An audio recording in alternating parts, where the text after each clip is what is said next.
तो एक Hollywood film star ने कहा है कि दो चीजें जो उनको बहुत ही पसंद है जो वो करे। पहली आप चीज पढ़ सकते हो, वो मैं नहीं बोलूंगा, बस हवा निकल गई। और दूसरी जो चीज उन्होंने लिखी है वो है फ्यूडिंग विद एमजेएफ। मतलब उनको भी लगता है एक फ्यूड चाहिए एमजेएफ से, ऐसा उन्होंने। तो गाइस अगर तुम चैनल पे नए हो तो मैं जानता हूँ तुम सारे नए हो, तो चैनल को सब्सक्राइब जरूर करना क्योंकि हम बहुत क्लोज है 500 सब्स के। तो ऑब्वियसली मेरे हिसाब से अभी ऐसा तो बिल्कुल नहीं होने वाला। वैसे भी न्यूज आई थी कि फुल गियर पेपर व्यू में एमजेएफ चैलेंज करेंगे जॉन मॉक्सली को। मतलब इसका ये मतलब है कि John Moxley 3 time AEW world champion बन जाएंगे। ये टूर्नामेंट जो अभी हो रहा है AEW में उसको भी जीत कर, क्योंकि इस डायनामाइट में भी उनके चैलेंजर थे सैमी गवारा, उनको भी उन्होंने हरा दिया। तो देखते हैं अगर John Moxley versus MJF match होता है फुल गियर में तो फाइनली क्या बनते हैं एमजेएफ AEW वर्ल्ड चैंपियन, क्योंकि वो अभी तक एक बार भी नहीं बने। अगर AEW एमजेएफ को बनाती है तो जॉन मॉक्सली की दोनों टाइटल रेन बहुत ही छोटी चली एक तरह से, क्योंकि अभी भी वो AEW इंटरिम चैंपियन थे। फिर उन्होंने हराया था ऑल आउट से एक हफ्ता पहले CM पंक को, फिर वो वापस से हार गए ऑल आउट में। तो देखते हैं कैसा दिखता है हमें एमजेएफ का फ्यूचर AEW में। और 2 दिन पहले बर्थडे था अपने हैप्पी कॉर्बिन का 14 सितंबर को, और इस पे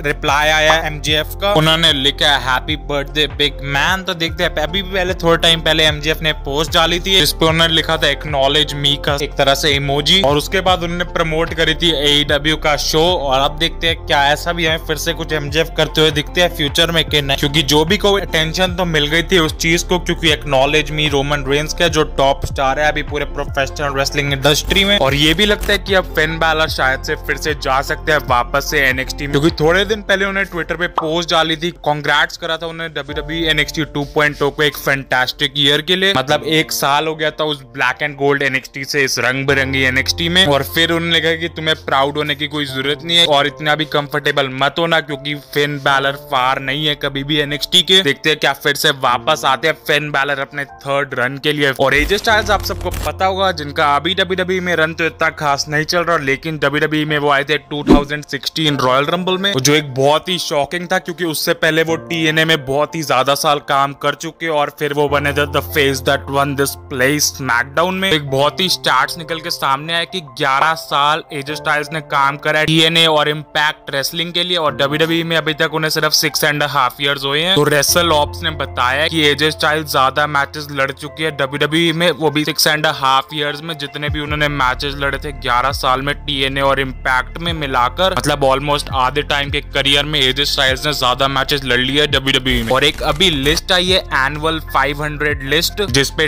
टॉप पे है अपने tribal chief head of the table Roman Reigns, और इसलिए उनका दूसरा टाइम टॉप पे है क्योंकि 2016 में भी वो टॉप पे थे। इस पे मतलब 6 साल बाद वापस से रोमन रेंस आ गए टॉप पे, लेकिन उस टाइम वो फेस थे और अब वो हील है। और टॉप 10 की आप लिस्ट देख सकते हो जिसमें Kazuchika Okada, CM Punk, Hangman Page, Bobby Lashley, Cody Rhodes, Bryan Danielson, Vikingo, Biggie and Jonathan Gresham. और इस डायनामाइट का जो ओपनिंग मैच हुआ था वो था एक क्वालिफाइंग मैच एक तरह से, जो लड़ेगा जो जीतेगा क्रिस जेरिको और ब्रायन डैनियल्सन में जीतेगा उसके against Sammy Guevara versus Jon Moxley, जिसमें आप सबने देखा होगा सैमी गवारा की वाइफ टाई कॉन्टी आई थी हेल्प करने उनको, क्योंकि टाई कॉन्टी ने लो ब्लो लगा दिया था जॉन मॉक्सली को, लेकिन तब भी जॉन मॉक्सली जीत गए। तो जॉन मॉक्सली की वाइफ रेने यंग ने ट्विटर पे लिखा कि टाई कॉन्टी तुम्हें अपने मैन मतलब उनके हस्बैंड सैमी गवारा को लड़ने देने चाहिए अपने खुद के बैटल, और तुम अपने एक चीप शूज दूर रखो उनके हस्बैंड जॉन मॉक्सली से। तो इस पे टाई कॉन्टी ने एक बहुत ही सैवेज सा रिप्लाई करा। उन्होंने कहा है कि तुम ये एक्ट मत करो कि तुम बहुत मैड हो, क्योंकि हमें और बेबीज नहीं चाहिए बैक स्टेज में। अब इसका रेफरेंस तो आप समझ ही गए होंगे। और फिर उन्होंने ये भी लिखा कि अगर रेने यंग को प्रॉब्लम है तो उनको पता है कि टाई मीलो मतलब वो कहाँ मिलती है हर वेडनेसडे नाइट AEW में, तो वो वहां आ सकती है। फिर उन्होंने लिखा वेटिंग फॉर यू, देखते हैं क्या रेने यंग भी हमें दिखती है फ्यूचर में AEW का पार्ट होते हुए कि नहीं। और अब वाइफ्स की बात चली रही है तो अब MJF ने भी पोस्ट डाली है रिसेंटली, उन्होंने एक पोस्ट डाली है अपने फियांसे के साथ। उन्होंने लिखा है happy birthday to my fiancee और व्हाटएवर, मतलब वो भी एंगेज्ड हो गए। और इस पे ही MJF ने कुछ कहा है कि बहुत सारी लेडीज पैनिक हो रही है कि MJF हो चुके हैं एंगेज। उन्होंने लिखा उन किसी बात को लेकर वरी होने की जरूरत नहीं है, क्योंकि अगर एक गोली खड़ा होता है गोल पे तो इसका मतलब ये नहीं कि आप स्कोर नहीं कर सकते। तो अब MJF भी बहुत ही मजे लेने लग गया, वो बहुत ही एक्टिव हो गया जब उन्होंने कर अपना रिटर्न ऑल आउट में उसके बाद से, और उनका कैरेक्टर तो हमेशा से ही मस्त रहा है बहुत। रेसलमेनिया में 2 मैचेस की पॉसिबिलिटी सामने आई है जो WWE प्लान कर रही है। ज़ेरो न्यूज से आई है ये न्यूज। ज़ेरो न्यूज ने बताया कि Drew McIntyre versus Gunther for intercontinental championship अभी इंटरनली डिस्कस हो रहा है कि वो हो एक फ्यूचर पेपर-व्यू में, और वो डिस्कस हो रहा है कि वो रेसलमेनिया 39 में। और ये भी ज़ेरो न्यूज से अपडेट आई है कि शार्लेट फ्लेयर रेडी है अपना रिटर्न करने, और वो रिटर्न कर सकते अपना रिटर्न एक्सट्रीम रूल्स पेपर-व्यू में। पहले WWE डिसाइड कर रही थी कि रेसलमेनिया 39 में शार्लेट फ्लेयर बीट करेगी बियांका बेलेयर को, क्योंकि WWE के पास बहुत बड़े प्लान्स है शार्लेट फ्लेयर के 2023 के लिए। देखते हैं क्या बियांका बेलेयर रेसलमेनिया 39 तक भी रहती है रॉ वुमेन्स चैंपियन या फिर नहीं। और वैलेरी रोजाडो जिन्होंने 2 महीने पहले WWE के साथ साइन करा था, तो उन्होंने पोस्ट डाली है 15 सितंबर को कि 2 मंथ्स इन। फिर उन्होंने फोटोज डाली है कुछ अपने ट्रेनिंग की, मतलब वो भी प्रोफेशनल रेसलिंग की ट्रेनिंग तो कर रही है पिछले 2 महीने से। देखते हैं कब करती है वो फाइनली अपना इन रिंग डेब्यू। और MJF के रिलेटेड एक और चीज है, उन्होंने भी पोस्ट डाला है वापस से। उन्होंने यूनिवर्स को याद दिलाया कि वो बेटर है उन सबसे। उन्होंने एक फोटो डाली जिसमें वो अपनी बॉडी दिखा रहे हैं, और उस पर उन्होंने लिखा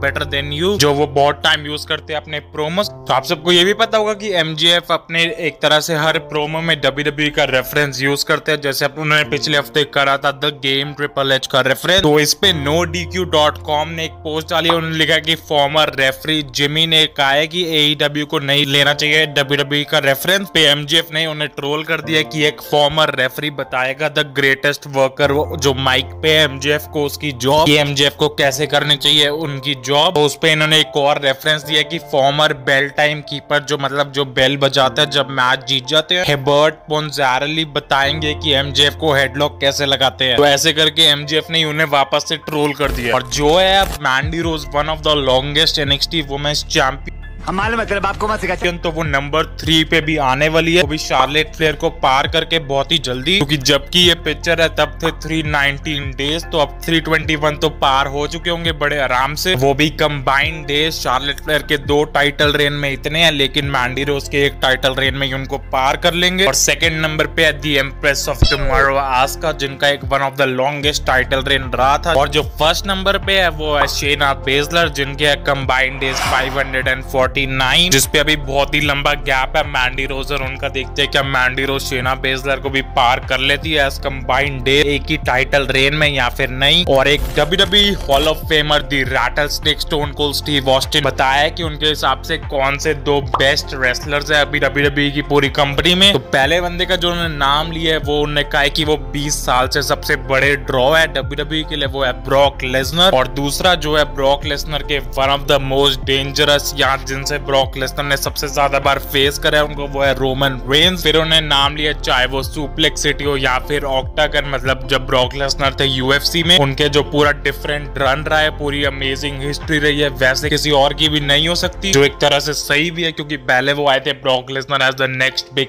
थिंग। फिर वो WWE में चैंपियन बने, चैंपियनशिप जब वो हारे तो वो UFC में चले गए, वहां पे भी चैंपियन बने। फिर वो वापस आए WWE में 2012 में, और उसके बाद से भी वो मल्टीपल टाइम वर्ल्ड चैंपियन बन चुके हैं। रोमन रेंस अभी अपीयर हुए थे इम्पल्सिव, जो है लोगन पॉल का खुद का पॉड, जिसमें लोगन पॉल के साथ 3 और बंदे थे, एक रोमन रेंस खुद और 2 और जो साथ में पॉडकास्ट करते हैं, जो यूट्यूब पे है, जिसमें बहुत सारे इंटरेस्टिंग स्टफ भी हमें पता चला है। तो अभी लोगन पॉल के इम्पल्सिव में रोमन रेंस से पूछा कहते कौन है उनके टफेस्ट ओपोनेंट पूरे अपने रेसलिंग करियर में। तो रोमन रेंस ने जिनका नाम लिया है वो है बीस्ट इनकार्नेट ब्रॉक लेसनर। उन्होंने कहा कि ऑब्वियसली ब्रॉक लेसनर, उन दोनों ने बहुत सारे करियर शोज को मेन इवेंट जैसे रेसलमेनिया 34, रेसलमेनिया 31 और रेसलमेनिया 38 भी, और समर स्लैम भी। अब तो इसलिए उन्होंने कहा कि उनके बिगेस्ट राइवल रहे हैं ब्रॉक लेसनर। और इम्पल्सिव में ही एक टॉपिक सामने आया था रोमन वर्सेस द रॉक का मैच रेसलमेनिया 39 का मेन इवेंट के लिए। और इस पे रोमन रेंस ने कहा कि वो खुद शो बुक नहीं करते और वो किसी भी चीज के लिए भी रेडी है, चाहे जो भी उनको फेस करे। और अगर WWE इसके लिए ट्राई करती है और ये चीज पूरी तरह से वर्कआउट हो जाती है तो उसके लिए वो रेडी है, और उनको लगता है कि यही वे कराएगी WWE। तो देखते हैं, रूमर्स भी बहुत सारे हैं, और अब यही लगता है हमें फाइनली दिखेगा द रॉक वर्सेस रोमन का मैच रेसलमेनिया 39 का मेन इवेंट में।